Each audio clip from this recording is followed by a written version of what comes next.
Ladies and gentlemen, welcome back. We're here at Real Deal Talk. All right, so listen. The reason I just did that sound is because now everywhere I'm going in public, I got people coming up, random people coming up to me, saying, "Hey, JD, I'm listening to the podcast," and they go, So I'm famous for doing this little sound here. So I'm going to implement it into the show. Let me know what you guys think. Apparently, it's becoming a thing. So I'm just going to, whatever listeners and watchers want, I'm going to give it to them. So, ladies and gentlemen, we're here today. Enough about that. We're here with Ritchie Hale, ladies and gentlemen. This man right here is one of the most world-renowned business masterminds that anyone has ever seen, ever met. And I've had the pleasure of getting to know this man in the past year. Right? Has it been about a year that we've known each other, Ritchie? Yeah, just about. Okay, so and if you already heard the accent there, and it's I don't know, it's this interesting accent, and I could just listen to him all day here. You know how that goes, and it's what did we comment? It's a British accent, English, British Australian kind of mixed combo. Whatever it is, it sounds fantastic. Okay. It gives me an advantage in any conversation. That's for sure. It totally does. All right, so let me plant the seed here before we give you a little quick thing here. Ritchie is what he's literally famous for, and we met through Awaken Church, and more specifically through the Pathfinder program there at Awaken.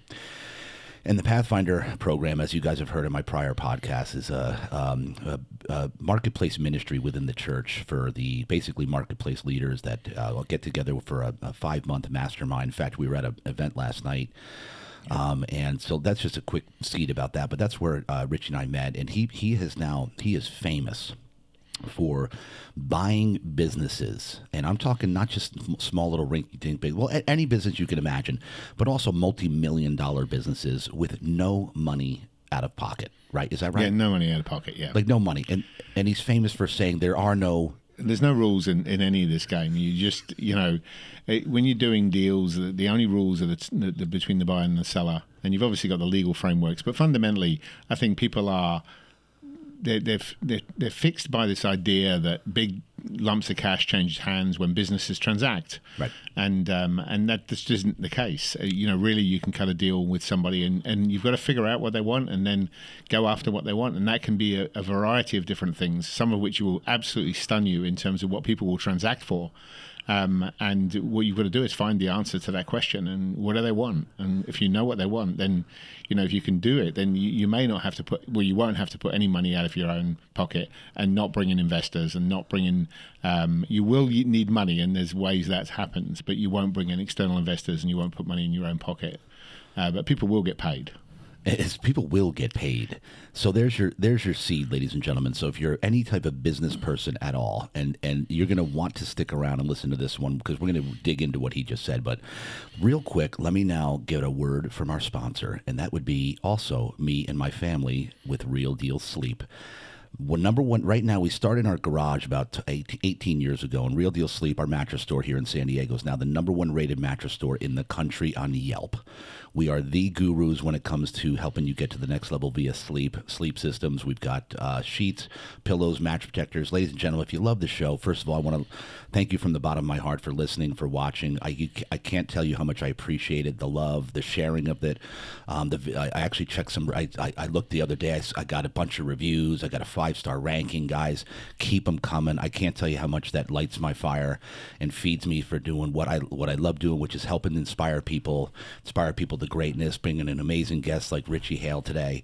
So I can't thank you enough. Keep talking about it. If I'm out and about, if you want to give me some feedback, I love it. If you want to support the show financially, then come down to Real Deal Sleep. Refer somebody here. Go to the website, realdealsleep.com. You can actually purchase right from there. Book an appointment with me if you want to. Then we can kind of break it down with zero gravity sleep systems. If either you or your significant other snore, we can take care of that. Apnea, reflux, GERD, the whole 9 yards. So there you go, ladies and gentlemen. Real Deal Sleep. And now back to Ritchie Hale. Okay, so now before we get into the business stuff, Ritchie.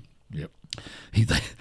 So he comes in this morning, by the way, and he had no idea. He doesn't even know what the podcast. I don't think he knew the name until yesterday.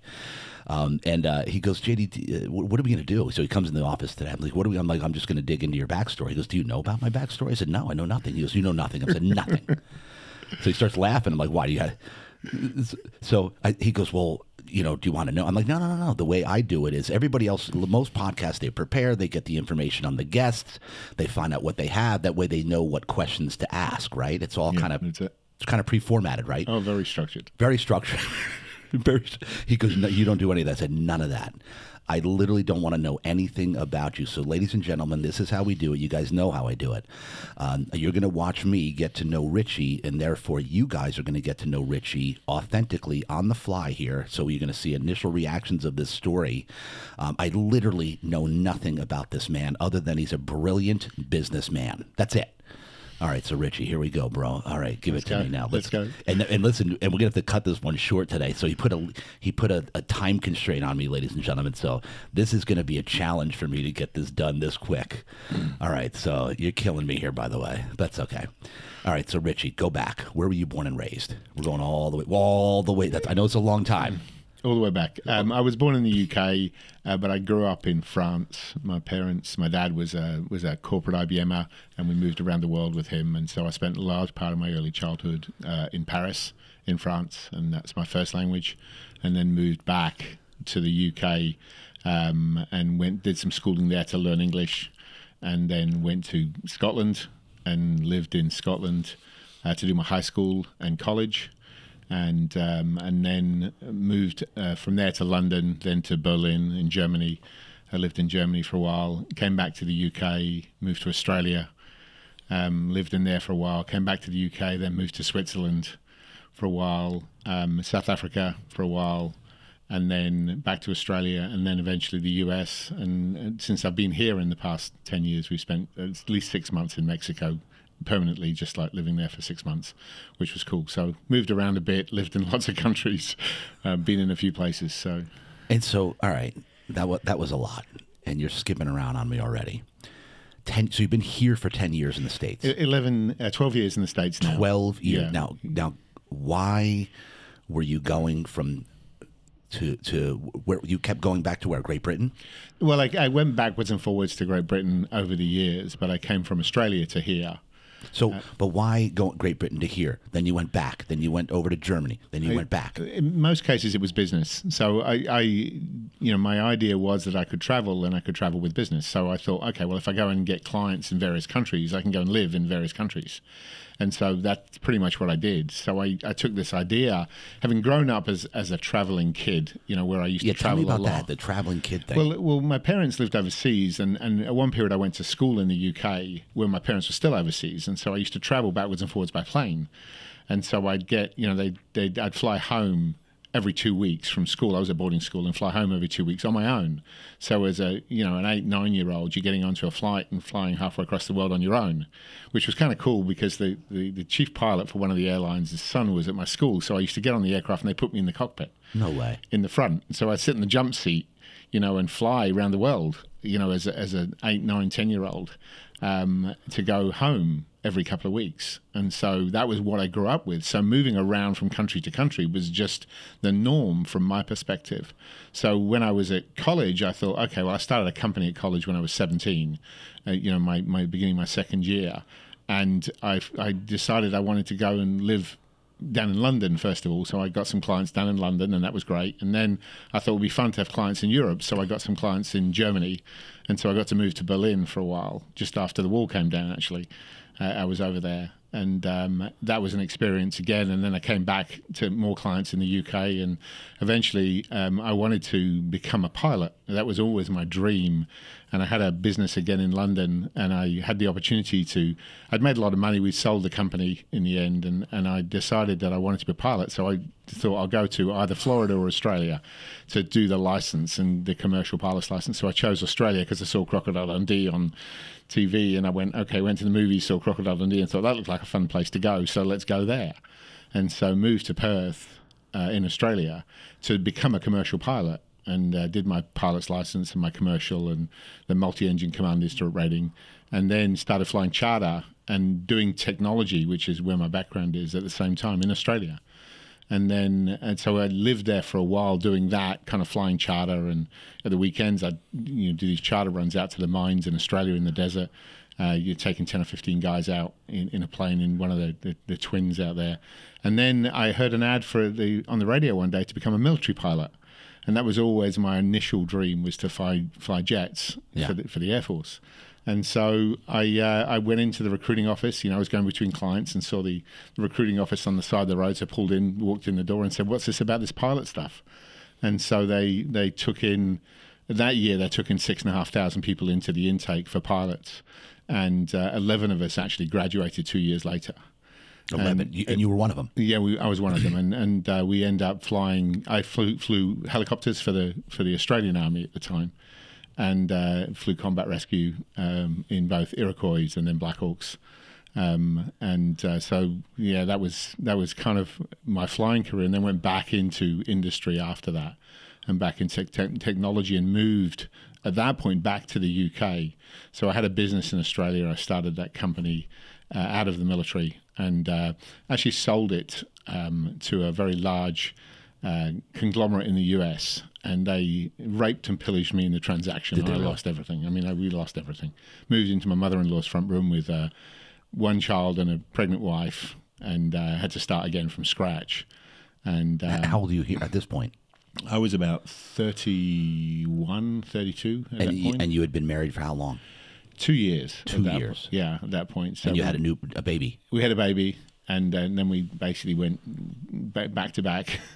And so my wife was just pregnant with her second child, and we basically lost everything. And literally, so they just clobbered you on the deal. They clobbered me on the deal, and I've seen the engineered transaction a few times now, and they were a big corporate, and the pension fraud was committed, and a whole bunch of friends. Actually, the guy who did it went to prison in the end for what he did to us. Yeah.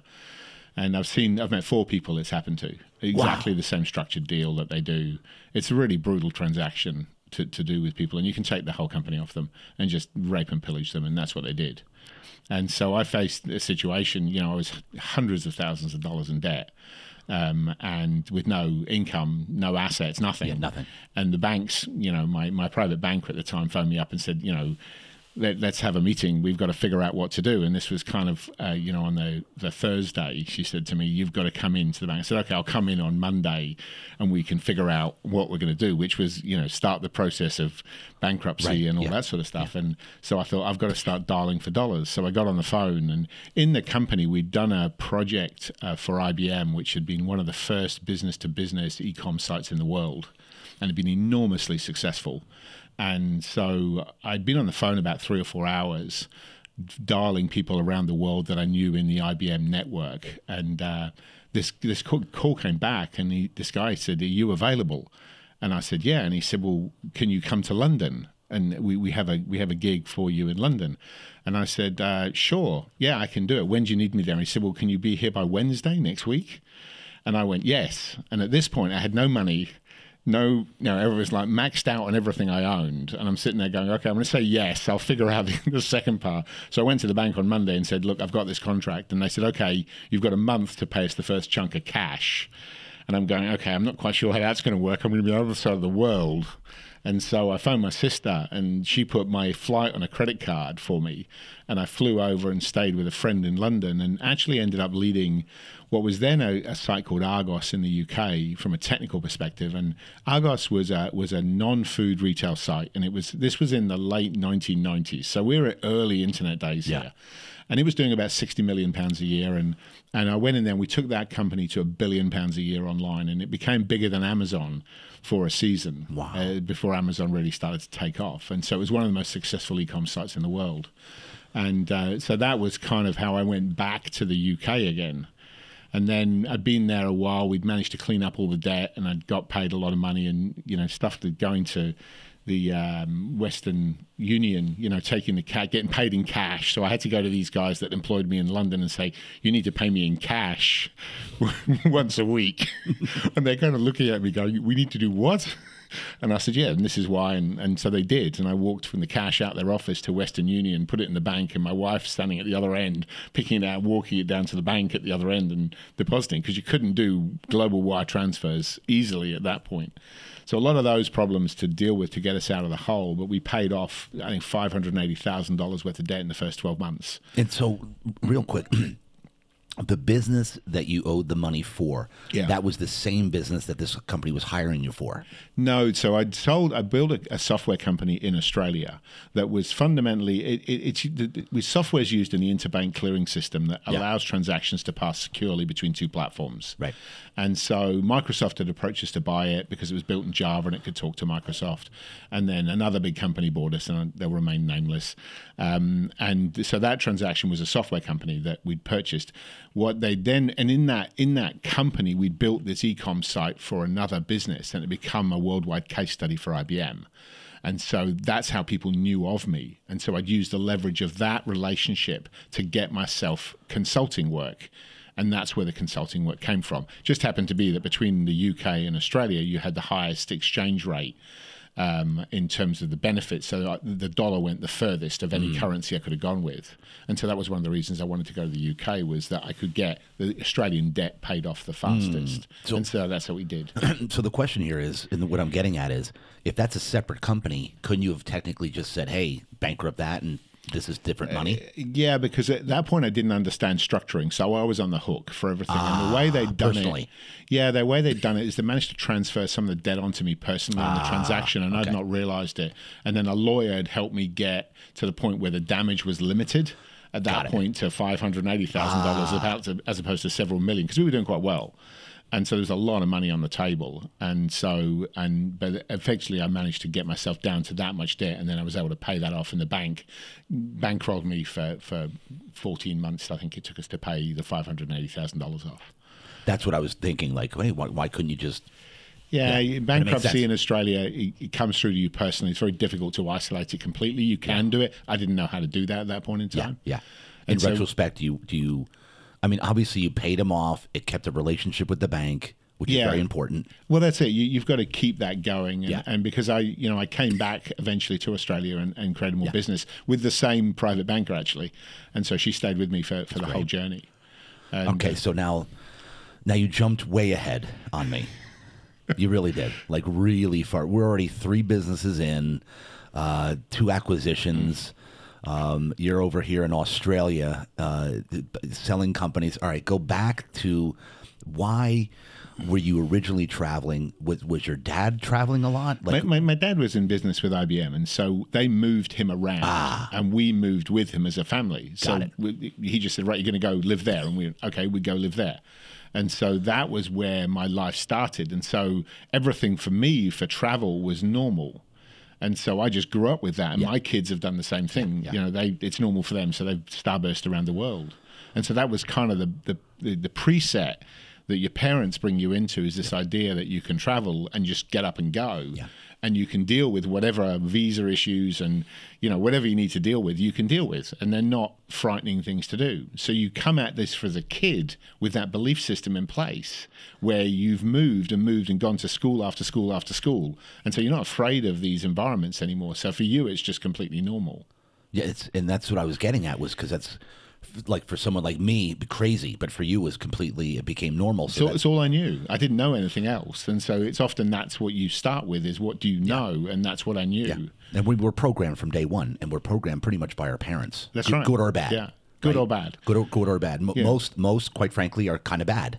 Like, I mean, I always laugh. My mum was, you can do anything. That was always a statement every day. My dad says, get a good education, get a job.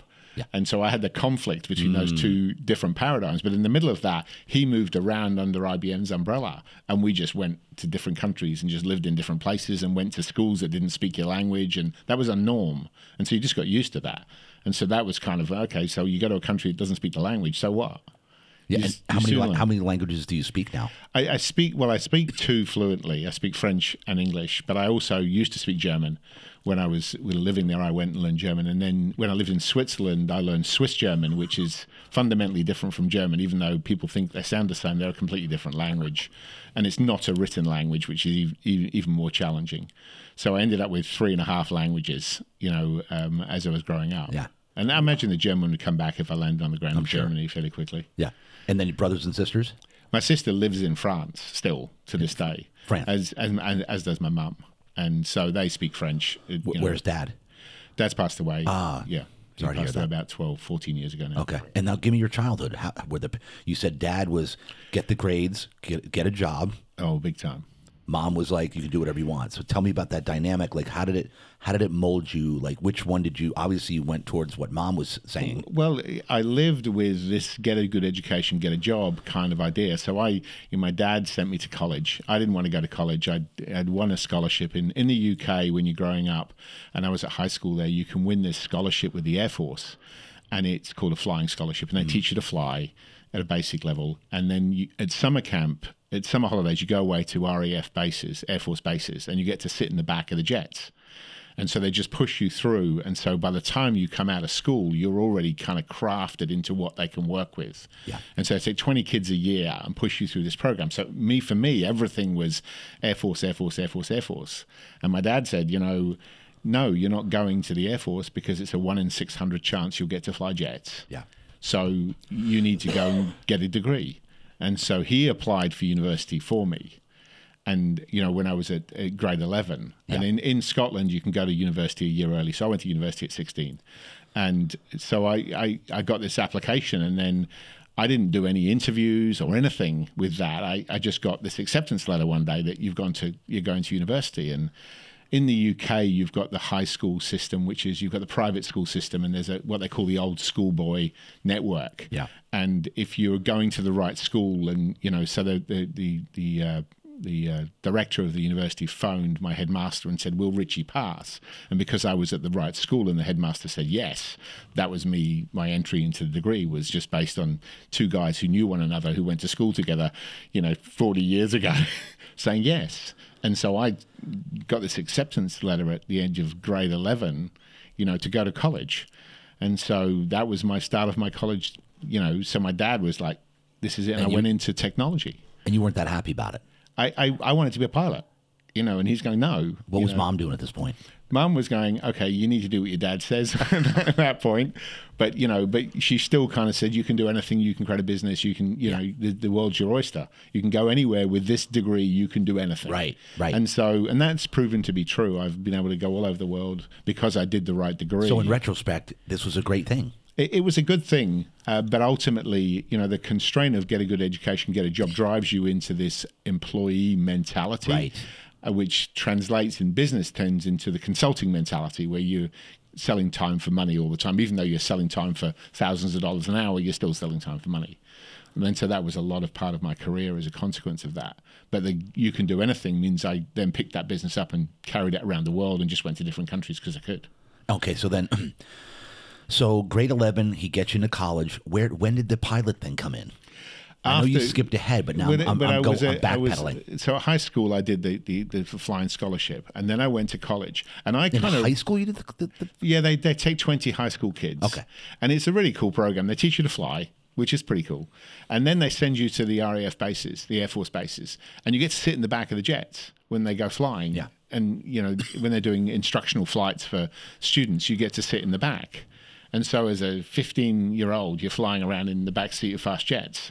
Which is pretty cool. Yeah, and helicopters and Herculeses and all sorts of different aircraft. You get to fly in the back of these things, which is pretty cool. And That's so amazing. They take 20 kids a year and push you through this program. And this was like, 40 years ago now, 35 years ago. And so that was where my love of flying really started to grow. Okay. But my dad said, you got to go do a degree. So my assumption was that was it. My flying career was over. And so I started to get into this idea that I could do a business in technology. And so at the end of the first year, my dad helped me set up my first company, helped me get my first client. Oh, wow. And so at the end of my second year, I was already working. By the time I got to my fourth year, I had staff. So my university was to turn up in a suit, halfway through the day, do the lecture, and then go back to a client. And sometimes that meant flying down to London or flying up from London to go to college for a few classes and then flying back again and having staff. And so my college experience was not most people's college experience. Yeah. Nice cars. We were making a lot of money very, very fast. And this is because you had said around 17, 18. Yeah. You had your first company. Yeah, that's right. So that was at 17. I created my first company when I was 17, Lateral Software Designs, it was called at 17. And so I sold that business just after I graduated, when I was 20, late 20s, early 21, I think. 20. Yeah. Wow. So that was just, and a lot of it was luck. We were in the right technology wave at the right time, and we got to do some stuff which was pretty cool in those days. And so we ended up in a very unique spot. And so Richard, who became my business partner, and myself built this company, this service company that did this stuff, and eventually Siemens bought it off us. And so when was the charter flying? Did it come after this? Yeah. So once I'd sold the company, and I was sitting there going, okay, what do I do? What did you sell it for? Can you name some numbers here? A few £1 million. What's a pound to a dollar? Oh, well, it's 1 to 1. Oh, it is? In those days, it was a lot of money. Yeah. And so, but I had nobody around me who knew anything about me. And, I just ended up with a serious amount of money. Yeah. And so I wasn't particularly wise with the money at the time. And myself and we went off to Australia, and I said, right, I'm going to go and spend money on flying. And so I went to a school and, wrote the check for the full amount and just said, right, this is what we're going to do. And so we lived in Perth, and I flew every day, learning to fly, everything through the multi-engine command instrument rating, the whole shebang, instructor training. So this is low 20s now. Yes. And the money was burning a hole in your pocket. You needed to spend it on. Well, and then somebody heard what I'd done in the UK and said, can you do this in Australia again? And I said, yeah, okay. So I started a consulting business in Australia doing a lot of this stuff again. And so I was flying at the weekends, and then, so I was flying during the week initially. And then once that finished, I did some charter work at the weekends, and then worked in technology again in Perth. And that's when I heard the ad on the radio one day, when I'm driving between clients. I heard this ad for, the Army's looking for pilots. And I just went, okay, and there's a recruiting office halfway, mile in front of me. I just pulled in and just walked in the door and said, what's this pilot thing that you've got going on? Because I recognized that the age limit was 26 for this particular opportunity. And so I wasn't now too old. And so I just jumped straight in. And then, that process started. So how long were you in there? I did 6 years. 6 years? In the military, yeah. Wow. And so Did you also do the consulting while you were in the military? No, I basically got the opportunity to walk away. Going into being a pilot, because I knew the odds were slim of getting through. Right. I just burned every bridge behind me. I sold everything.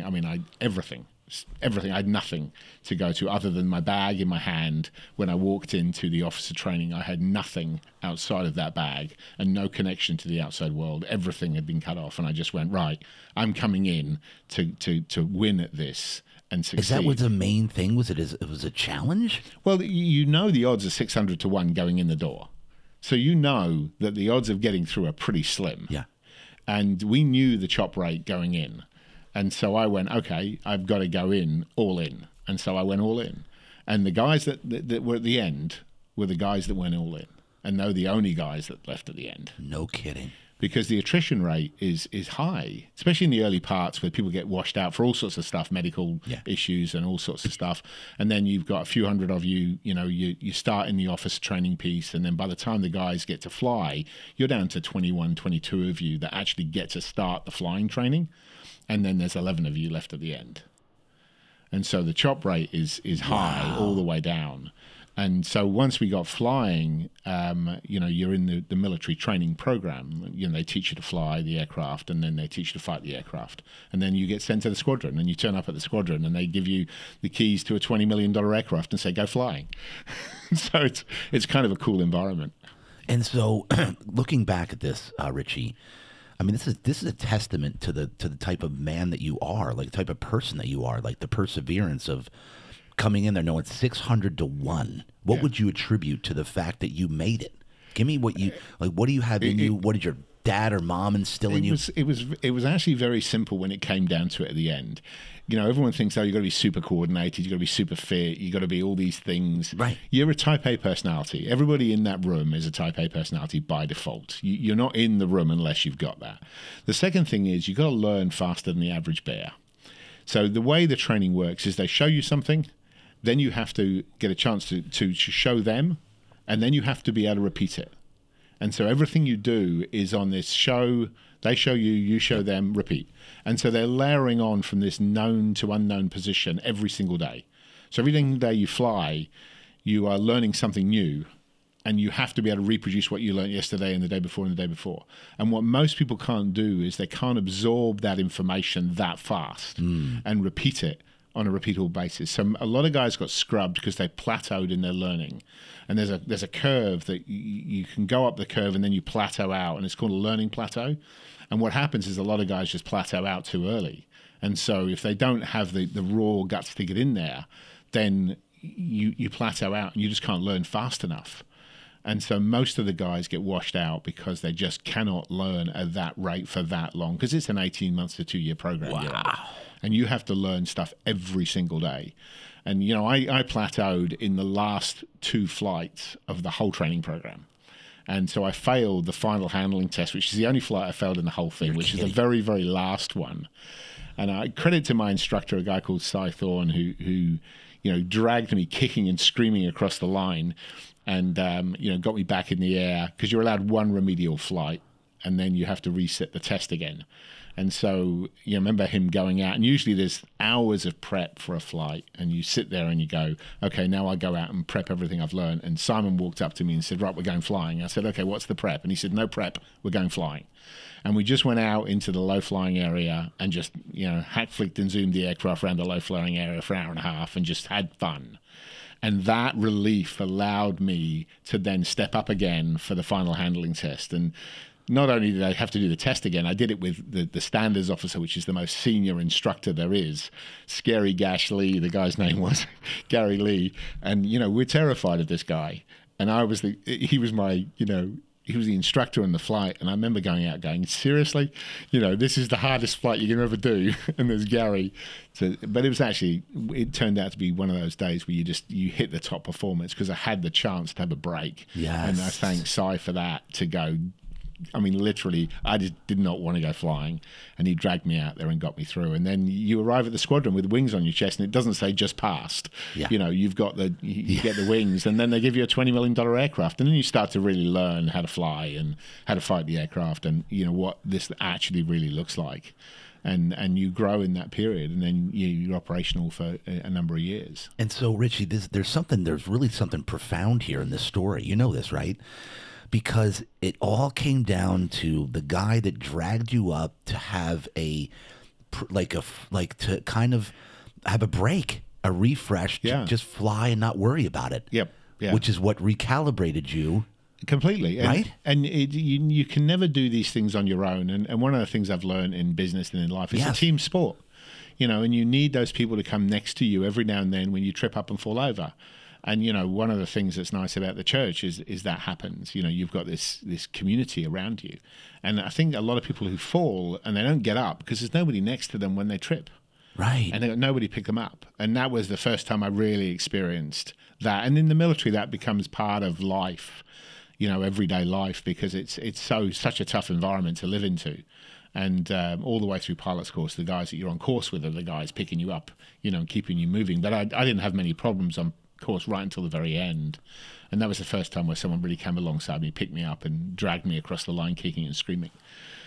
God, I love that story, man. I really do, because it just parallels to everything in life and business, especially life. Life's hard. Yeah, life. You get thrown things at you, and you get knocked over, and you're going to get knocked over. It's just a fact of life. Yeah. The question is, will you get back up again? That's correct. And a lot of people don't get up. They don't get up, and a lot of the reasons is because they don't have somebody there to help. Hey, let me help you out. Let me help you out. That's right. Who's been there before you. Who's been there. And they can drag you out. And the instructors, when you come back on the other side of that, as a senior pilot, you see this happening and you pick guys up and carry them forward. But that's the process. Isn't that amazing? I love cool. this. It's very cool. Yeah, it's an incredible story. Yeah. Because it really I'm going to hammer this home, because so many people watching and listening, we don't have that support system. We just don't have it. You've got to have it. You've got to have it. Because if you don't, you get to these points in your life where things go wrong. And it doesn't matter whether it's a business or a personal scenario. And unless you've got people around you who've actually walked that path or walk next to you while you're on the path, you just don't know whether you can get back up again. And sometimes you've got no options, you've got no hope, and you need people to kind of get yourself, slap you around the face and kick you out the door again. And a lot of people don't have that, particularly entrepreneurs and those guys. They find themselves in real holes, and they never actually turn around and go help. Exactly. And you have to, because Yes. you can't get up sometimes. It's because you take the hit, and it's hard. And I've taken a few hits over the years. Yeah. And you're still taking them. Oh, you do. You do. constantly take them. But you've got to get up. And You got to get up. it's not what happens to you; it's how you respond to what happens. 100%, man. And I'll tell you what, since being an Awaken, I know you just said it as well, but so for the prior 18 years of me owning and operating a company here in San Diego, I always felt as though I don't have anybody other, of course, my wife, my mom, but I'm talking like guys like you. Like, since I've been to Awaken, man, you see me, I ask you questions. Guys like Frank, guys like Colin, I have a support system around me. That's right. You've got a network of guys. Some of them are way ahead of you. Way ahead. But they'll turn around and they'll go, okay, absolutely. You can solve this problem. Let's go. And let's go again. And I hate to see people get knocked over and not get back up again. And that's a real challenge for people, especially entrepreneurs. Yeah, totally. Because let me tell you something. You make that decision to be an entrepreneur, you better be... You're going to get punched. It's just a fact. It's just, you're going to get punched hard, and you're going to get punched a lot. Yep. Right? All right, that's what I made. Okay, so now, so you got through the thing there. Then you went on for, because that was about 2-year training there? Yeah. And then I spent 4 years at the Squadrons. Yeah. And then I hurt my back playing rugby.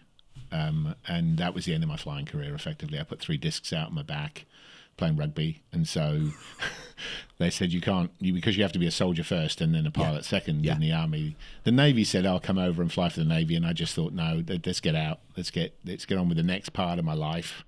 Being an aviator in the military is fantastic, but it's a young man's game, and it's not a married person's game. Because were you married at this point? I just got married towards the end, just before I hurt my back, and so at that point you're in that scenario, and you're going, okay, what do I do with a family? We didn't have kids, but we were married, and it's like, okay, now I've got somebody else I'm caring for, and then you're walking into the office on a Monday, and then you're gone for months on end. Right. And at that point, I'd been away about 10 months a year on pretty regularly. Wow. And so when I hurt my back, it was like, okay, you're now in the ops space, flying a desk for a while. And then they said, right, come back and fly. And I started that, and I just went, okay, this is time to go now. It's time to move on and to the next part. And did you get like a medical... They offered me a medical discharge, which I kind of half took, but I got out anyway. Yeah. And one of the things about the medical discharge is I couldn't earn more than a certain amount of money. So I said, no, I won't take that. I'll go and do my own thing. And so they put me back into the technology space. They basically said to me, what do you need to learn to get back to where you were when you joined? And so they'd given me a credit card and say, go train yourself. Oh, wow. And get where you want to go. And so I got an opportunity to go into a part of the technology.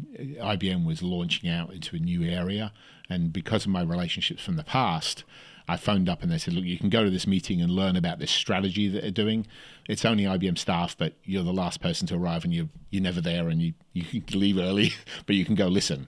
And so I sat in the back and listened to the IBM strategy that was being laid out about where they were going next, and I was the first business partner in the world in that space for them.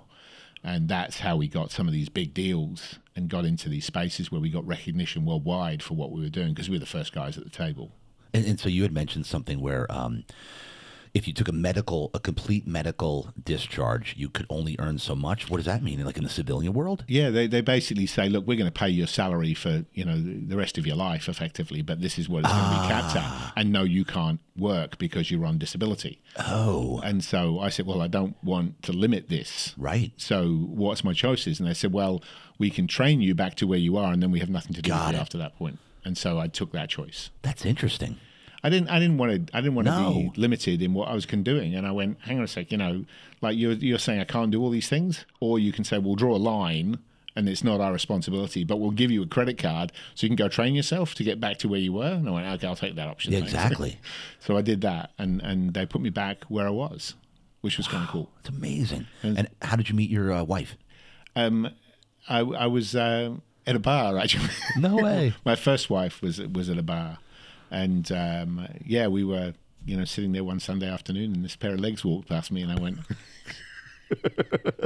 "Whoa, I like those pair of legs." So I met her there, and But we had 2 kids together, and then she passed away when the kids were very, very young. So they were 3 and 5 when she passed away. And so that was shortly after I left the military. And we'd been traveling around the world a bit and come back to Australia. And then she had an epileptic fit one day. Oh, man. And passed away. So I had a 3 and a 5-year-old. Wow. And became Mr. Mum for a while. No kidding. How did that go? It's I take my hat off to single mums. Yes. I mean, because it's hard work. And I was pretty well off, so it wasn't a real problem. But it was a challenging time in my life. And going from working and traveling and all that to being at home and basically looking after 2 kids full time was what that transition. But I started to get bored. I started to buy companies and do stuff round about the traps to get myself interested. Got into property development and various other things. And where were you living at this point? We were back in Australia then. In Australia? So, yeah, I'd gone back. And how old were the kids? Kids were 3 and 5 Wow. when their mum passed away. And so that was a transition point in your life where a lot of what you think is important, you suddenly realize is not important. Wow. And so now you have a perspective on that. And that testimony, that period of recovery, I was doing a lot of speaking as well at the time on platforms in Herbalife and spaces like that. And so if you can be prepared for anything like that, I felt relatively prepared, and then helped the kids walk through that to a certain degree that they came out pretty unscathed. Well, one of them came out unscathed. The other one is a little more challenging. But so that was the older one. The older one probably. The older one was good. The younger one was not. Oh, that's interesting because. And there was all sorts of challenges with her family and all that sort of stuff that came out after that. And so that was a bit of a transformational time in my life. And a lot of what I was doing in the global consulting space, I couldn't do anymore because I had 2 kids. And even though some of my clients who were around the world said, "Look, we'll fly you around the world with us, with your kids," and an au pair, which they did, that I just went, no, this is not going to work. And so I basically dropped out of that and moved into the entrepreneurial space full time. So did that kind of force that hand? It forced the hand into doing something where I was at home a lot of the time. And so internet marketing started to become the thing I dropped into and started to move into that full time when the kids were young. And that was 20 years ago now. Wow, that's incredible. Yeah. And so looking back, would you say that was, as tragic as it was, like kind of like almost like a God story of how it kind of nudged it changed it changed the trajectory of my whole life. I've been an entrepreneur because I've been more in the management consulting space and software space up to that point. And here I moved hard into internet marketing. I went to conferences. I spent about $150,000 a year on personal development and conferences and programs and all that to kind of get up to speed in that space. And so I'd invested heavily in that area, and I thought, right, this is the way I'm going to go. And so, and it also was my introduction to faith and Jesus, and that was my next question. Yeah, so that occurred over her period of death. She was a Christian, I wasn't. And so there was a lot of things that happened in that period that started me to ask questions. And I used to take the kids to school, and we'd sit on a bench outside and pick them up after school, and there was this like bench, and Carolyn, who's my current wife, was sitting next to me. She was an ex-pastor. And so I started asking questions, and she started answering questions. This is at the school? Yeah, well, we're sitting on the outside waiting to pick up our kids. And so her youngest and my oldest were friends at school, and that's how we met. And so she started answering questions about Jesus and, faith and those types of things that I'd had from this event in my life without more questions than answers. And she started to provide answers. And so that's how our relationship began, sitting on a school bench primary school, listening to the kids, picking up the kids. Wow, that's amazing. That was now. That's okay. So tell me 17 years ago. Tell me how that progressed. Give me would you meet on the bench every day? Well, that was where it started. We met on the bench every day, and as a Mr. Mum, you go into all the kids' events, that all the mums are at. Yeah. All the birthday parties and all that. And so I got to get to know her in that environment. And then, because the kids wanted to hang out as well, kind of made it a bit convenient. And so that's kind of how the relationship started. And, we went from there, and eventually we decided that, this was for us. And she had 2 boys, I had 2 boys. And so we decided to get married and move out of the area we're in just to kind of change the atmosphere and moved down to the beach on the coast. All right, the so Gold hold Coast. on. How long had you been talking on the bench? We what was were the first- two what was the years first before we move got there? married. What was the first move when you said, "Hey, let's go grab a bite to eat" or something? It was like, let's go grab a coffee, and so we started meeting for coffee. How many bench meetings before the coffee proposal? Oh, I can't remember. But you're meeting These are someone every day. details You meet that I need, my watchers and my listeners need, Ritchie. But you're meeting someone every day after school, and so you build up a relationship, and you go from like, meeting them occasionally to actually being intentional and having conversations. Then we had coffees and dinners, and so the relationship went for there. And So then we who kind of asked introduced. the first coffee? Was it you? Oh yeah, it was me. It was you. And then, okay, so then how many coffees before you asked for the dinner? Oh, I can't remember. Come on, a Ritchie, lot. you know the answer to this. It was a few. Don't play It was coy a on few. me. Wifey's going to be listening to I mean, the this. challenge is you're both single parents, and Yeah. you've got the kids to deal with, and so it became a complex. And we had some friends which were really good, and they kind of created scenarios because they had kids that were in the same class, and so they'd say, "Well, why don't you both come over for dinner?" So all the kids could hang out. Yeah. And so that Yeah, because that's a tricky situation. it was very difficult. As a single parent, you got all these dynamics you don't even think about. Yeah. And just creating time together is actually quite difficult. And so we had friends that helped us out there. How were the kids on both sides here? Were they like, "Whoa, what are you doing, Mom? What are you doing, Dad?" There was a bit of that. Yeah. But blended families. They use the term blended families, which is interesting. There's no blending at all. There's two biological families that are living together. Yeah. And we learn a lot about how those dynamics work. And I think one of the things that I'll say in blended families is what we learned very, very early on is to recognize the biological linkage in the family. And so Carolyn would do stuff with her boys and I'd do stuff with my boys, and then we do stuff together. And so the recognition of that and the who had authority over what kids became a real mechanism that was the recognition of the biological difference that allowed the blending to actually work and that to work out quite well. And so the kids were, boys are easy because they don't carry, hurt or anything like that. They fight and then it's over and let's play the Xbox, let's go. And that was kind of what happened on a daily basis. So it became, an environment where they respected one another and they recognized what was going on, and we maintained the biological family difference, and that, I think, was the thing that wored. And so how did you know how to do this? Go get into Trial this, and man, error. Because there's people that are watching and listening that are going through this. So I went in with this, because my parents had been married, my whole life, and I kind of came from this vanilla, I've got a sister, and you got this atomic family idea. And so when I went into the blended family and married, I assumed that there was going to be this atomic family, and it very quickly became apparent that wasn't the case. And so we read a couple of books, and one of the things that we stumbled on this idea of the biological separation and the biological recognition, and going, okay, Carolyn's going to do stuff with her boys and I'm going to do stuff with my boys. That we're going to make that a regular thing, and then we're going to do stuff together. And it was that separation that actually made the blending work. And so over the years, we maintained that, and the who had authority over which kids became a key part of that as well. And so that's interesting. Yeah, so you're running the two families in one family. And you've got to remember that we were the guys that decided to get married. The kids didn't decide to get married. Right. Okay? And so we prioritized our relationship as the most important thing.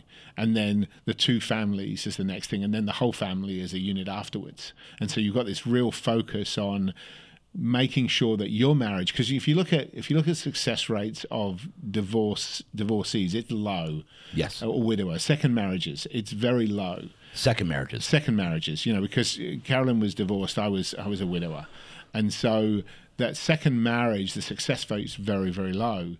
And so I went, okay, how do we increase the odds? And so we made the marriage, our relationship, the main thing. Okay, so that was it. We created a time for each other, and so on and so forth. And then we said, right, the biological families are then important. Okay, so we recognized the biological families. And then the final piece was, okay, we've now got this whole family, which is the family together. And that was the third priority. And so that was kind of the success for us of what made it work. And recognizing that blending in terms of this, universal archetypal family idea, in that it really didn't work for us. And I imagine that's the case for most people. Is they, what you want is the kids to respect one another, hang out together, but we don't expect them to be married in the sense of they're real brothers and sisters. Right. And that will either come or it won't, and that's their choice, not yours. And you can't force it. And so we didn't, and that worked out quite well for us. So it's a learning curve for people. That blended family idea is a real learning curve, and recognition that the kids are unique in themselves. And so I basically took the process with her kids to say, I'm going to support you, I'm going to recognize you, I'm going to drive you to be successful, but you need to choose your relationship with me. I'm just going to be consistent. Okay? Yeah. I'm just going to be consistent every single day. And that's proved to be very, very beneficial. I've got a great relationship with her boys. And because I was like that, and it's good to see them flourishing now. And now, in the beginning, did the boys resent you at first? Did you have any butting heads? We had a little bit. We had a little bit of that, but most of the time we moved into a really glorious environment by the beach, and so the beach life was that helped glorious. A lot. I love that word. And we had 29 kids on the street we moved into. Oh, wow! So it was a fabulous place to grow up for the kids. We were literally 50 yards from the sand in the ocean. Everybody became part of the Surf Life Club. We became lifeguards. The kids did their bronze medallions. The whole community was really tight, and that helped a lot. 29 kids on the street. You can, yes. And the road was in a place where the weekends we'd block it off and we'd put barbecues out on the street, and so we'd wheel out the barbecues on the street the weekends, and so it was a real community. It was absolutely fantastic. Oh, so that helped big time. Oh, huge help. And so the authority thing, get on the authority thing. So what does that mean? Did you not discipline them at all? I didn't discipline her kids. That was the delineation. Yeah. So I could say to Carolyn, you need to sort this out. Yeah. And she'd sort it out. Okay. And that was kind of the agreement that we came to. And in most cases that worked. In most cases. It's not a black and white issue, but right. It definitely was a factor. I think the boys themselves felt safe in their own family unit as well. I mean, the fact that we recognized that was good for them. That's great. And now get on to so your faith. Yes. Picking up, what have you started going to church? Give me how that progressed. Well, Carolyn kind of led me to faith. Yes. Yeah, all right. So get back to the park, the school bench. Right? Yes. We're going back to the bench. Did she ever invite you to church? Yes. How many? How? Well, I said yes straight away because she started to answer questions that I didn't have answers to. And and Kylie, my previous wife, was she was a Christian, so this was kind of some of her life, but it wasn't for me. And now I found myself with a bunch of questions that somebody could answer, and so I lent into that. And so we started going to a church, and then we got involved in a church plant very early on in the process. So I got to see how a church was put on the ground, which was interesting. And then we moved and went to another church, and we got involved in every step of the way. She was involved anyway because she came out of ministry. And so I just went, okay, well, this is the norm, so I just went in and started serving as part of what we do. And I'd always given anyway because that was part of how I grew up. Yeah. And so that wasn't an abnormal thing for me to do. I just switched from giving to charity organizations to giving to church. And then just serving was something she did. And so I just went, okay, that's what we do. And so that was kind of my experience. And that brought strength and community to us all the time in those environments. So the church on the Gold Coast, we were there in Australia, and then they did a church plant as well. And we bought another building and put another campus on the ground. So I'd been through that exercise of building the teams again from scratch. And now, were you a part of buying these buildings? And no. They bought the buildings. I'm sure you were like, oh. Well, it was interesting to watch what was going on. I saw the church kind of as an over there thing around that because business wasn't talked about generally. Ah, I see. And so it was very much this was a faith thing. Business it's not like Awaken. No. And I had a friend, and we became friends at church, but actually we're both business guys, and we're in business today. We own a company together today, and that was 20 years ago. Wow. And so, but they didn't have this Pathfinders or this marketplace ministry idea in there. And so ministry was just ministry thing, and I just a volunteer in the high team and, whatever, new people and, whatever it needed to be. I kind of sat in the background and did those easy jobs around the edge. And so tell me, Ritchie, this mentality of you giving back charity. You said it was nothing new to me, so I just went from doing charity to serving at the church. How has that fared for you, like in your life? Talk to people about how important it is to serve others, how important it is to give back, how important it is to serve. There's two things. One of the things I learned in the military is and we talk about, a lot of people talk about it, and they talk about it from a superficial perspective until you're on a two-way range when people shoot back at you, and you got to understand that occurs in the military is the majority of people who are serving in the military, at some level, somewhere inside them, are serving on something bigger. And so they're serving something bigger in them. And because I ended up in combat rescue, and that means flying out and picking up broken people. That's your job. The siren goes off, you go out, you pick somebody up. Yep. And you do a lot of civilian rescues as well as the military stuff.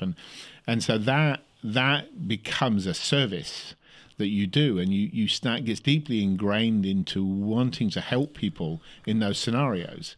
And so that act of service becomes part of who you are as you go through that process. And so that was then, as resources came to my hands, I went, hang on a sec, I can do things that other people can't do by providing resources to things that can get started or people need stuff. And so that became part of what I did. As opposed to just doing it to a charity here and a charity there. It was like, okay, now we're going to help build the church. And being involved in a church plant and seeing that right from the beginning, where there's 30 people and you're standing in, you're starting off with 30 people and someone with a vision, and you support that vision and get in behind it, and then, watch him grow the church to hundreds of people, and buy buildings and stuff like that. You see all this occur in the church context, but you never really get inside it. Right. And so that was kind of part of what it do, is always to be part of something bigger. I think one of the things that people, they're worried about the obligation piece of the service. And what you find, and we lead DNA amongst other things, and we talk about this unlocking you. Yeah. And what happens when you serve other people is you end up with a level of fulfillment which you wouldn't otherwise have. And you get to see people that you impact on a daily basis. When you're sitting in DNA, you hear this story of people coming to Awaken and their life gets changed. And then you see them on the teams walking around in an usher shirt or a high shirt or whatever.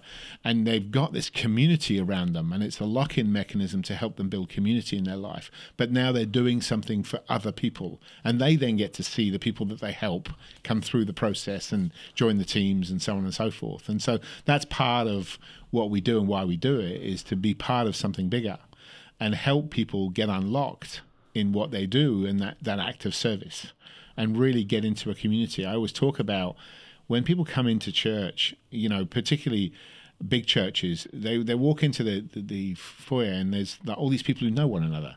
And they're sitting on the outside of that. Yeah. And DNA's job is to bridge that gap, so they walk to a table and they get to know some people. And then the next week when they come to church, they actually know somebody. And the more people they know, you build that stronger and stronger connection. And so we listen for the noise in the room to see how much connection is going on across the tables, because it's a measure of how connected people are getting. And so it's incredibly intentional to open up those dialogues to get people to connect to one another and then build relationship at the table. And so when they come to church, they've actually got a group of people they know. And then by serving, they get into a bigger community, and then they're starting to give back. And so there's a lot underneath this that is intentional around that. And for us, it's a joy to see people coming in and get locked in and build a community, and their life gets turned around. I mean, we hear this story week in, week out of people's lives just getting transformed by what's happening around and in the church. And I'm so glad we got on this flow right here, bro. Right? This is the reason for doing it. Remember, the whole point. Remember I said something's just gonna start flowing. Yeah. This is so important, so profound, so relevant, because the thing that's missing mostly in people's lives is community. Oh, they've got none. They've got these artificial, superficial relationships, and it's not until you walk through something in your relationship or in your marriage or with your kids, and you've actually got people who know your ish and are actually come alongside you.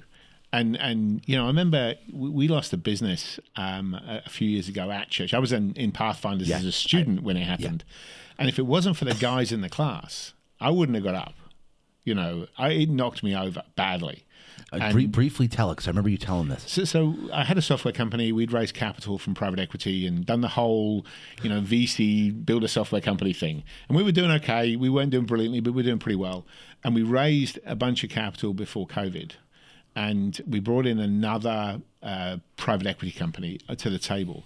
And then and they started asking for strategy, and we're doing all this stuff as we grow in the business. And then, April 14th, I got a phone call and they fired me from my own company, ratcheted me out, which is they issued more stock to devalue my stock to $300. So I lost $20 million in one go. Wow. And ended up with no job, no income. And we basically, everything we had was in this business. We spent years building this thing. And so I found myself in Pathfinders as a student. This is only a few years ago. Yeah, as a student. And I went, okay, how do I get up? And I remember Ernie, who was one of the leaders in the class, phoned me one day. He said, "You've gone really quiet all of a sudden. You're usually really engaged in the class, and all of a sudden you're quiet." He said, "What's going on?" And I said, "No, nothing, I'm fine." He said, No, what's going on? Enough of the BS, what's going on? So I told him, and he said, "Okay, you got to tell the whole class." And I went, "I've got to do what?" He said, "You got to tell the whole class." And I said, "I can't do that." And he said, "Why not?" And I went, "Okay." So I told the whole class, and we got on a Zoom call that evening, and I basically told them the story of what happened and where I was at. And you could see the jaws kind of hit the table. And the question was asked to me, what do you do next? And I'm going, I don't know. And so that was a question that resonated in my head. And I went, okay, I need to show these guys, because I'm an instructor on Pathfinders as well. Not only a student, I was an instructor. I have got to get up. So I thought, right, let's develop a morning routine, prayer. I've got to have affirmations. I've got to do visions, goal setting, exercise, this whole morning routine I developed every day. So I thought, right, I'm going to get up and I'll do these things one after the other every morning. And so that changed my mentality. And at this point, Carolyn's going, okay, you need to get a job. We need to get the income coming in. And I turned around and said, no, I'm going to go buy a company. And so we, with no money. Okay, so then we're going to segue into this. I went and we executed that, and we actually went and bought a multi-million-dollar company for no cash out of pocket. Within how long of falling down? 365 days to the day, I closed on the company sitting on a catamaran off of Cabo. And actually signing the paperwork as we're sitting out bobbing on the ocean tide, anchored, out there. And so it was 12 months. A friend of mine, we decided to get out the house we were in because, we didn't have the cost base, didn't have the revenue base to support it anymore. Yeah. And so we got out of that and we thought, right, let's put everything in storage and go to Mexico. Okay? Just go and experience something different. This is only a few years ago. Yeah, this is 2 years ago. Oh, my God. And 2 years ago, during COVID, okay? So during COVID, we moved to Mexico. Okay. I didn't even know this. Oh, yeah. And so we decided to go to Mexico for a month just for a break. And a friend of mine phoned me up, and Randy's a lovely guy. I've got a huge amount of respect for him. And Randy Zimnock? No, okay. Another Randy. Okay. And he said to me, I'm not using the boat. And we'd known him and his wife quite well, and they'd been through some stuff, and we'd walked them through with that on them. And he said, look, I'm not going to use the boat for the next period. Should I send it down to Mexico and you guys can look after it and use it down there? And so I said, well, of course, and it's a beautiful catamaran, and I felt honored that he did that, but it allowed us to really get refreshed. Wow. And so we spent 6 months or 5 months in Mexico, spending a lot of time on the boat and Airbnbs and stuff like that. And then we closed on the company while I was down there and bought this multi-million-dollar business. For no cash out of pocket, but what happened is, in the Pathfinders class when I was in the class, tell me about that. After 4 or 5 weeks, and I started to get into this process and start to really move forward then and get deals on the table and engage in conversation, try to solution some of these problems that you get. Solution basic cash flow problems like how do I live from day to day.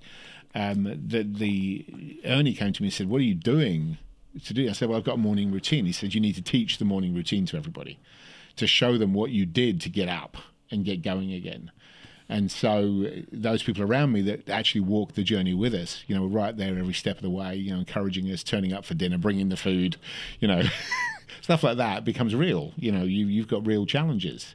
And so the community around us actually carried us through that period. And then I taught how to get out of these scenarios. And then, go down 2 years later, we got multiple businesses, and, stuff that's going on at the moment is very, very large. And so it's that ability that persistence and dogmatic belief and internal belief to get up and then have the community around you to pick you up when you do get rough. Because it is a very dark place when people take that stuff off you. And the other thing we did was we did not turn around and punch back. You got two private equity companies with a combined asset worth of nearly $2 billion. Yeah. You don't want to poke the bear. Right. But mentally, you have to just forgive them and go, okay, they did that because that's what they did, but I have to move forward, and I can't spend the energy looking backwards and getting revengeful for what they did, and go, what did I take away? What did I learn from this experience? What were the good things, the bad things? How can I take what happened to me and apply it going forward and learn how to do this better and bigger and faster?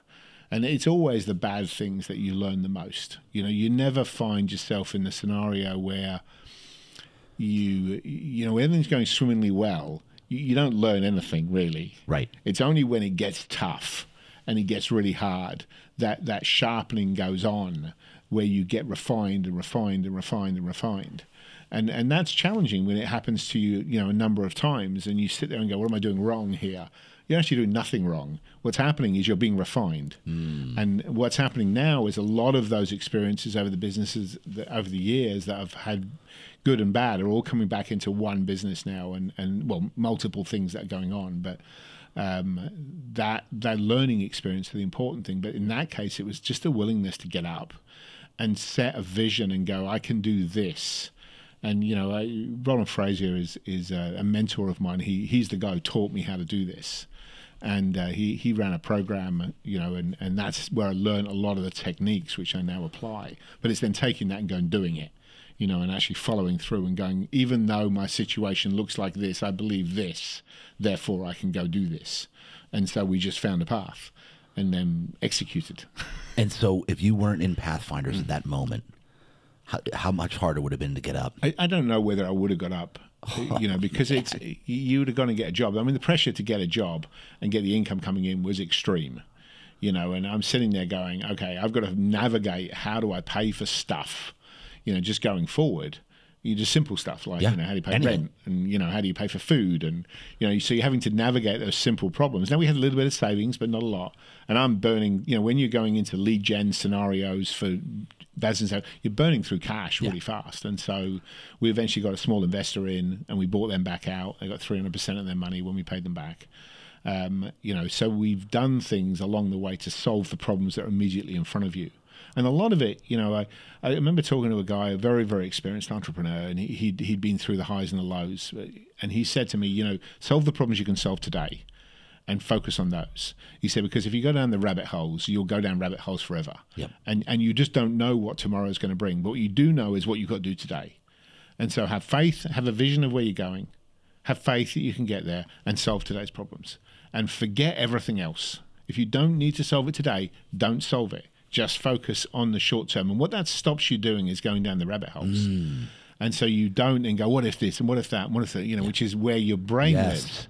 And that'll just tear you apart. And so by bringing your focus back into today, and you get to the end of the day and go, right, tomorrow's problems I'll solve tomorrow morning, and I'll start there. And then you get to the end of the day, right, we're through another day. And literally it's a day-by-day thing.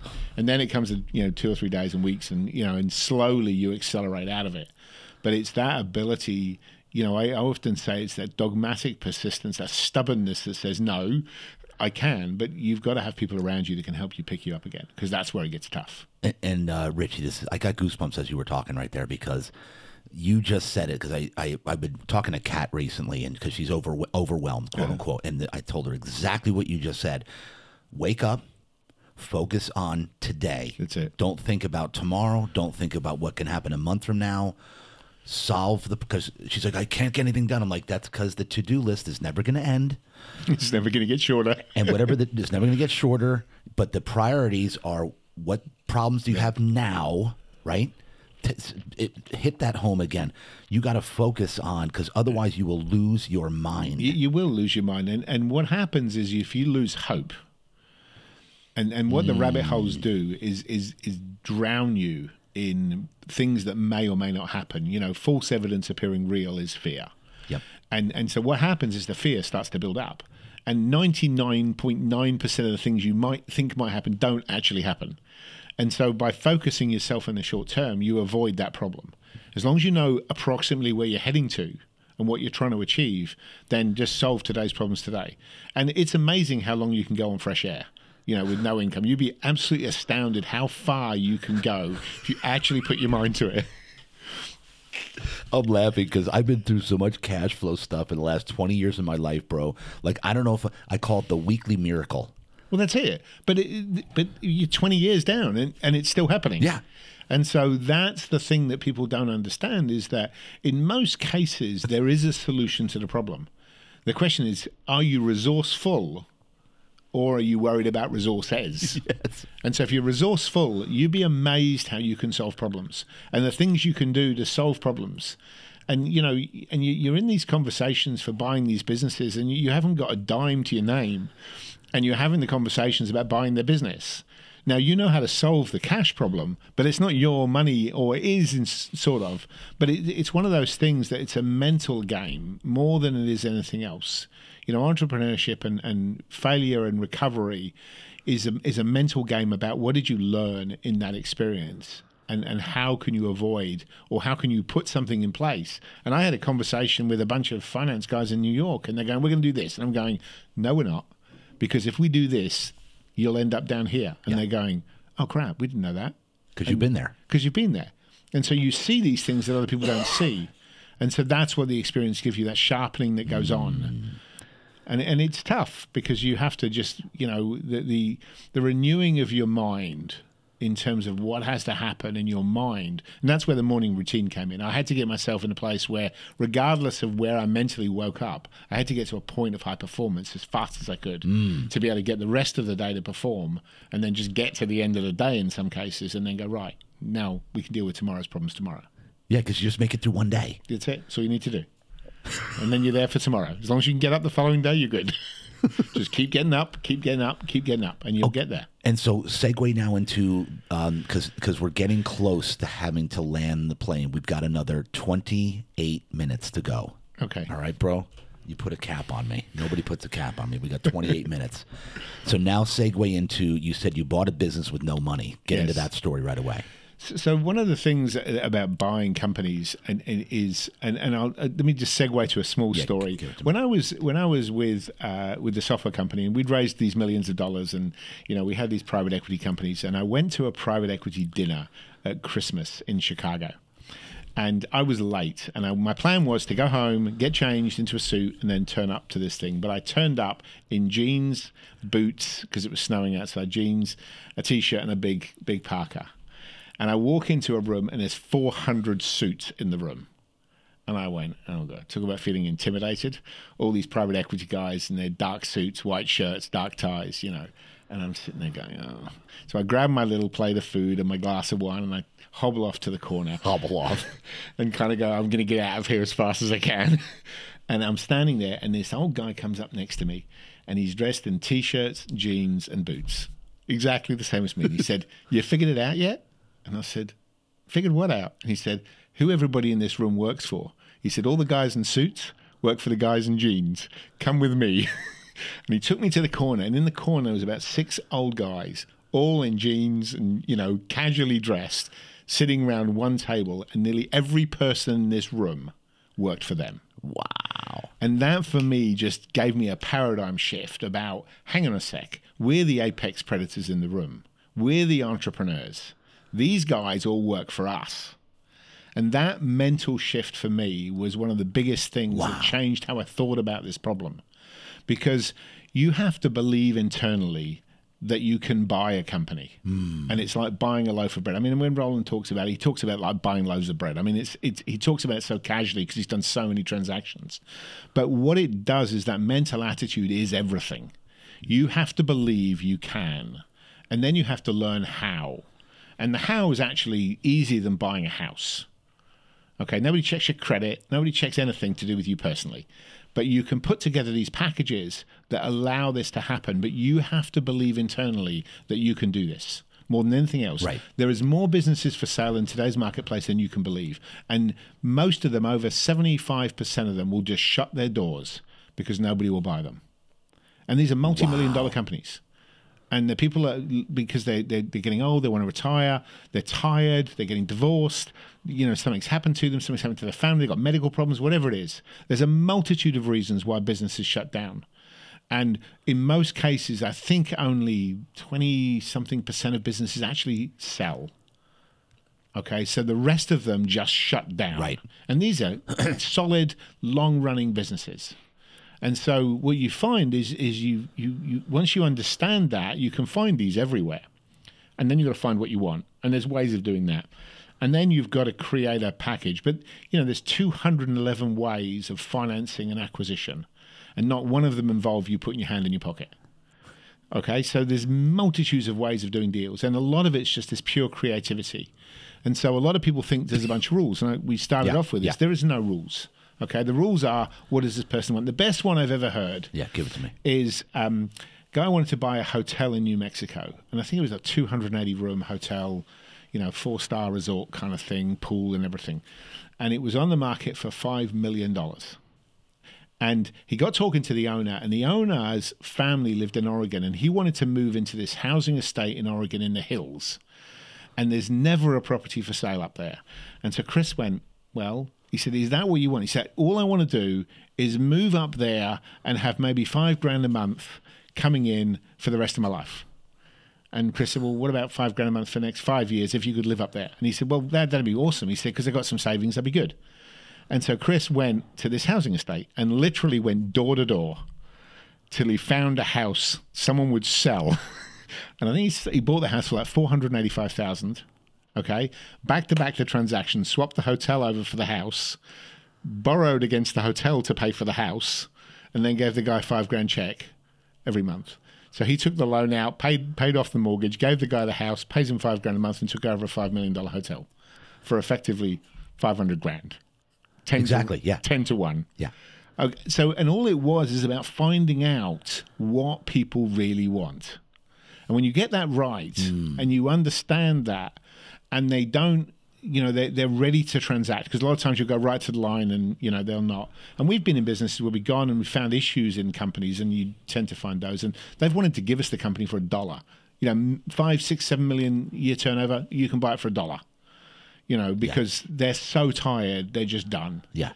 And so a lot of people find themselves in a situation where the business has paid them an income, which is great. But actually, when they start to people look in, they can't sell it because it's not worth anything. Right. Because they're what we call a dancing bear. And so we need to get them out. And so we've got 13 steps which will help them get out. Or we'll take over the business and we'll get them out and get those businesses. And so that's how you do it. And a lot of it's just about deal making, is what do they want and how can you structure something to do that? And can the business by itself... So the business pays for itself when you buy a business. Right. So you buy a loaf of bread, and a loaf of bread pays for itself. That's effectively what's going on. And as long as you understand how to do that and pay the owner, then you're good. You can create a deal.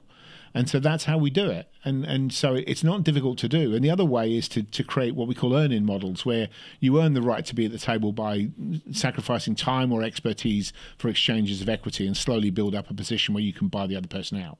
I'm in a business at the moment, and we've done what we call a consulting for equity deal. So I own a chunk of the business. Cost me nothing to get in there. I've tripled the revenue.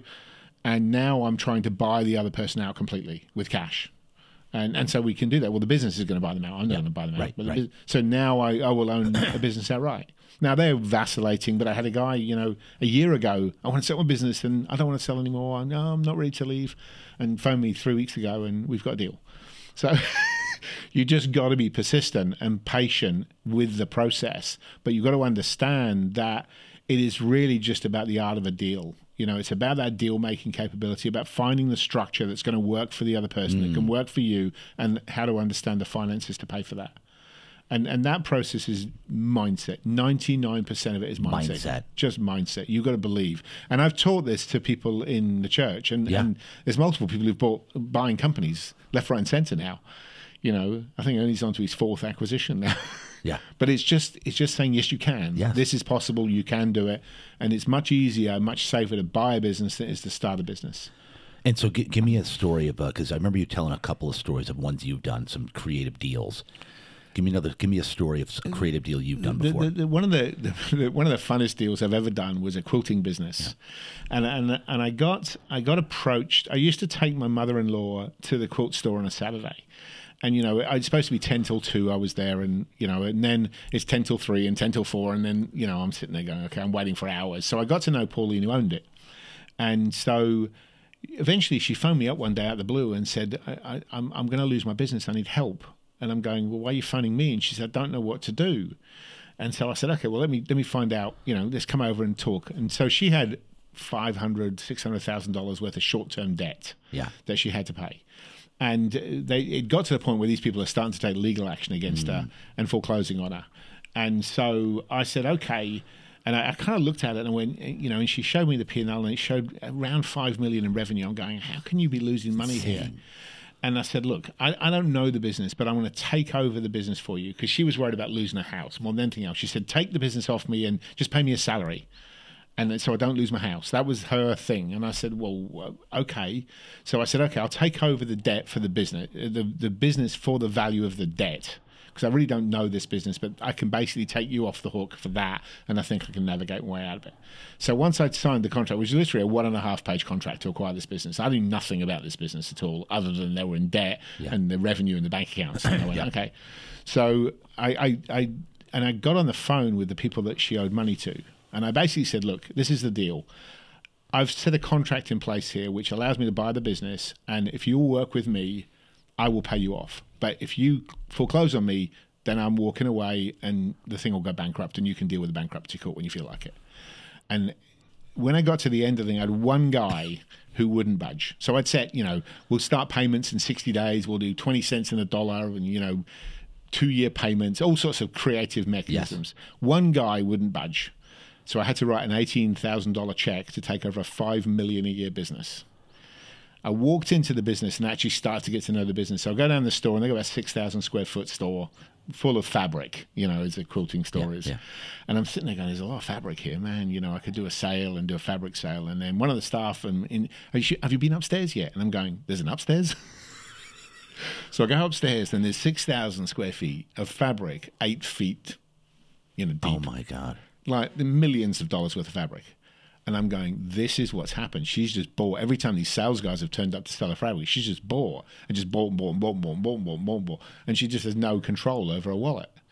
And so I went, okay, right, we're doing a sale. 60% off sale for fabric. Put $1 million in the bank in 30 days. Oh, my gosh. Paid off the $584,000 or whatever I owed these guys. And then put $500,000 in the till. And went, right, now we got a business. We're doing $5 million a year. We got $500,000 in the bank. Let's go. Wow. And we turned that into a quilting training business with DVDs. And we used to sell the DVDs, and then 20% of people would buy $508 worth of product off the back of the DVDs. So we eventually just started giving them away, because it was just, I put them in the front of magazines and all sorts of stuff. But it was a really cool business to be part of. But that was probably the most creative deal. But when you're going into it, you just don't know what people want. She was terrified of losing a house, which she owned. And so she said, well, make me a salary and take the business away from me, and, just pay me a salary so I can keep my house. That was her thing. And I went, okay, I can do that. I can identify with this, because back when when we had the furniture and mattress store, it was like 9 years ago. That was we were humming, 15 employees, humming 2 locations, but it got to the point where we were drowning, and I just wanted out. I didn't even care. I just wanted out. I just didn't want to deal with it anymore. And that's where people get to, and it's that is where. And what you're doing is you're facilitating the exit, because what they're going to do is ultimately shut the business down. Right. So if you can pick up the business which is operating, got clients and revenue and assets and all that, then take it. And that's where she was at. She was going to run away, and just let this thing collapse into a heap. So just by stepping in and taking the business, you're able to solve the problems which they can't solve, and deal with it in different ways. And a lot of it comes down to creativity. Is, the fact that I was willing to get on the phone with these guys and just start dialing for dollars. That's what I call it. Dialing for dollars. I got to the point where I had to write an $18,000 check. That was it. and you pick up a $5 million a year business and you're going, okay, how can I do that all the time? Well, this is how you do it all the time, is you've got to be in the conversations. You've got to be talking to people all the time. And eventually deals will start to come to you all the time. And people going, I want out. I did an accounting company phone me up. We're done. We're tired. We want to retire in the next 3 years. Can you buy us out, please? And oh, by the way, we just want a salary for the next 3 or 4 years. Then you can have the business. And it's like, okay. And so would you agree that the majority of, like, let's say business owners like that, like family businesses, or they just want out? They get tired at the end. When you've been at this for 20 years, you're just tired. And what they don't understand is how to sell a business and what the multiples are and how that process actually works. And when you go through that process, and I've sold them several companies, there's actually a process to it, and they're looking at very specific things. And if you can mold that business into that shape, then you can sell it for a lot of money. But most people don't know what the shape is, so they don't know what they're aiming at. And one of the deals I'm doing is saying, right, take us for 5 years and get us a 15 to 20 times multiple on the business. And when you do that, you sell a business for 3 times its profit. Or 2 times its profit when it's a certain shape. Yeah. So let's say you're doing $1 million a year, you sell it for 3 times, you're going to get $3 million. Sell the same business 3 years later, doing a little bit more revenue maybe, but not by much, and you sell it for 15 times, you get $15 million for that business. That's a big difference. Yeah. And so if you can do that process, then you can take it from 3 to 15 million. Now, most people don't know what that process looks like and what they have to do.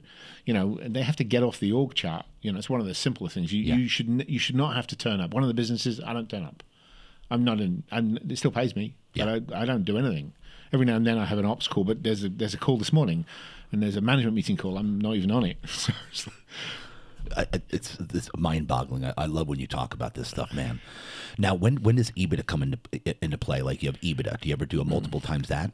Well, when you're selling, buying or selling, EBITDA multiples are a label. We use SDE in small businesses. It's seller's discretionary earnings. Okay. So that's the amount of money an owner will take out, and that includes the fact that the business is paying for his insurance and his car and his holidays and his travel, and you wrap all that up, and that's the seller discretionary earnings. Yep. And then you do the multiple on that.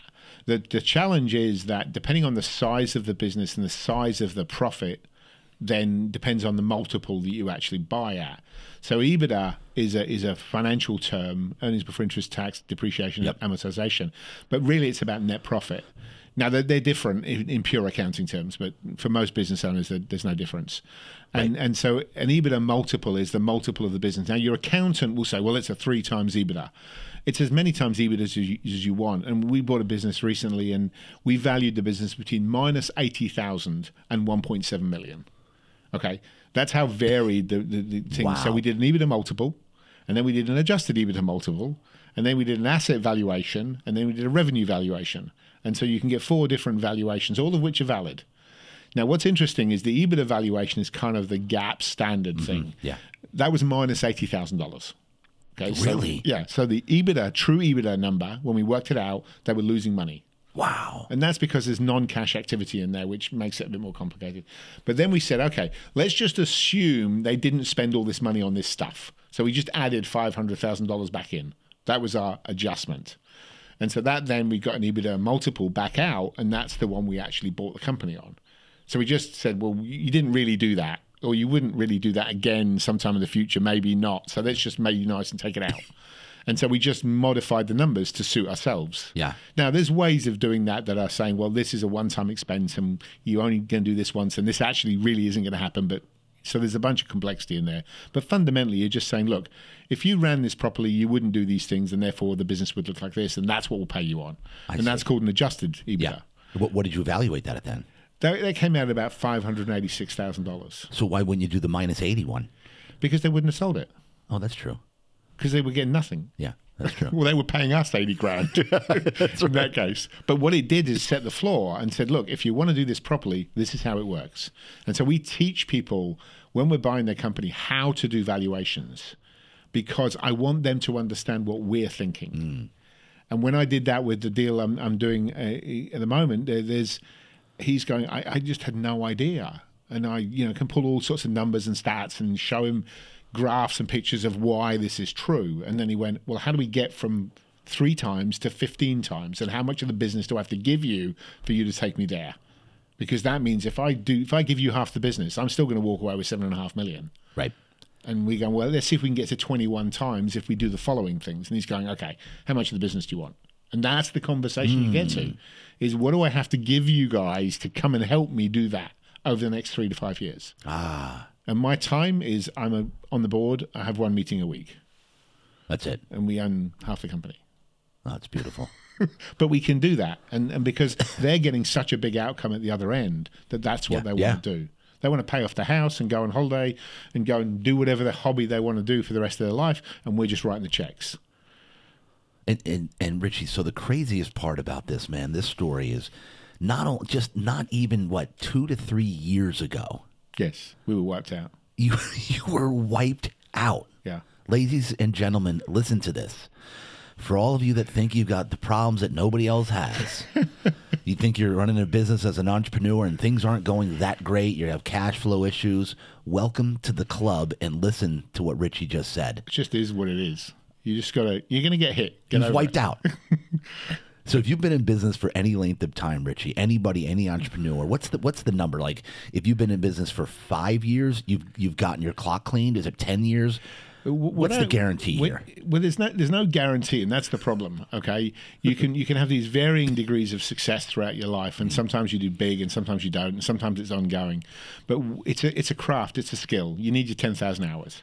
But when you speak to nearly every very successful entrepreneur, the guys who are billionaires and they're worth $500 million or $1 billion, and you start listening to their story, they all have the same story. Yeah.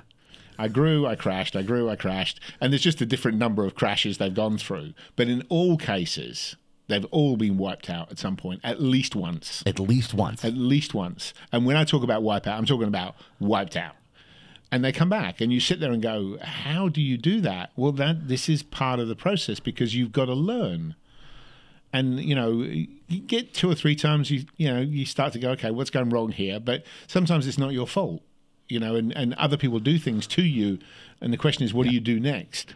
And so I always say to people, it's not about what happens to you; it's about how you respond to what happens to you. And this idea of resourcefulness, because people say, "Oh, you need money for my start of my business." No, you don't.